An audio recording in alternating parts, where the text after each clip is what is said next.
જ્યાં ધંધામ પ્રગતિને પંથે જાય ને ત્યાં ભાઈઓમાં કુસમ થાય અને નોખા થાય, એમાં ધંધા ખોરવાઈ જાય.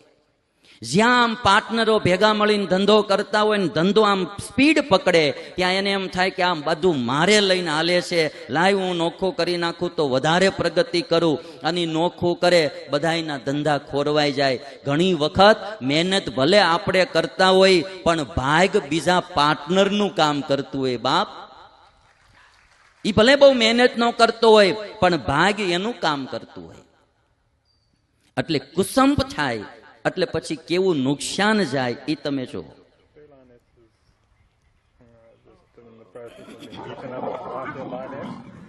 અને અને અને આ ક્લિપ્સની બહુ સમજવા જેવી છે. બધાય સુખેથી રહેતા હતા, ડખો બાયુમાં થયો છે. કોઈ ખોટું ન લગાડતા, પણ આ સિંહની જે આ ક્લિપ્સ એ પ્રમાણે તમે જુઓ. સિંહ તો બે આવડા બેઠા છે, ડખો બાયુમ થયો છે, અને તમે બધા એના સાક્ષી છો.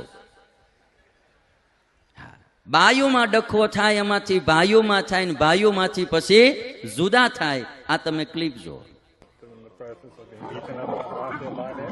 પછી તો એના પતિઓને જવું પડે રક્ષામાં.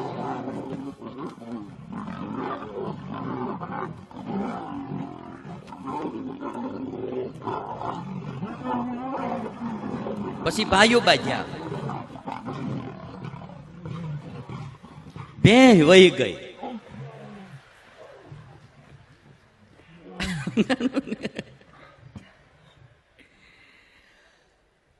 આ કુસમ છે ભાઈ, આ કલહનું પરિણામ છે. માટે બાંધવું નહીં, કલહ ન કરવો, કુસંપ ન કરવો. આજે વ્યાસ ભગવાન કે સ્વજનોની સાથે કલહ નિંદિત છે. ઘરના હોય ને ભાઈ એ કામમાં આવે, પારકા કોઈ દી કામમાં નહીં આવે. જ્યારે રાવણ મેદાનમાં પડ્યો હતો ને, યુદ્ધના મેદાનમાં, તેથી રાવણે રામને એટલું કીધું હતું કે રામ, તમારા કરતા જ્ઞાતિમાં હું ઊંચો છું, બ્રાહ્મણ છું. તમારા કરતા સંપત્તિમાં પણ હું ઊંચો છું, હું લંકાનો રાજા છું. તમારા કરતા મારી પાસે સૈન્ય મોટું છે, તમારા કરતા મારી પાસે કુટુંબનું બળ મોટું છે. પણ છતાંય આજ હું હાર્યો.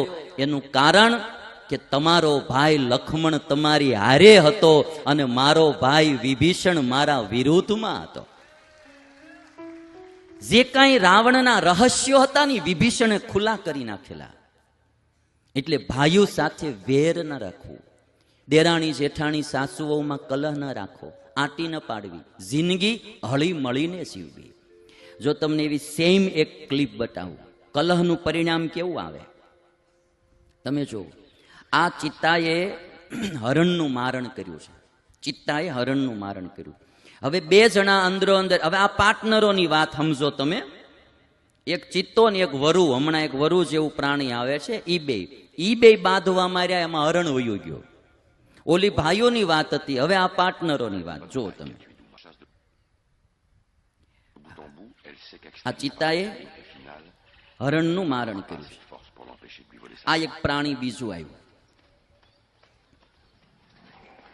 એને ચિત્તાને ભગાડ્યો અને ઈ મળ્યું ખાવા. ચિત્તો આઘો વયો ગયો તો આને હક નો થયું, પાર્ટનરને હજી દૂર કાઢી નાખવું એમ.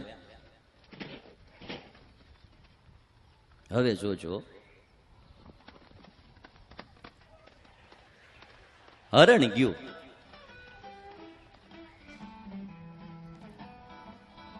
હવે એના હાથમાં આવે ભાઈ કુસંપ અને કલહ. આનું આ પરિણામ છે. વ્યાસ પ્રભુ કે સ્વજનો સાથે ક્યારેય કલહ ન કરો.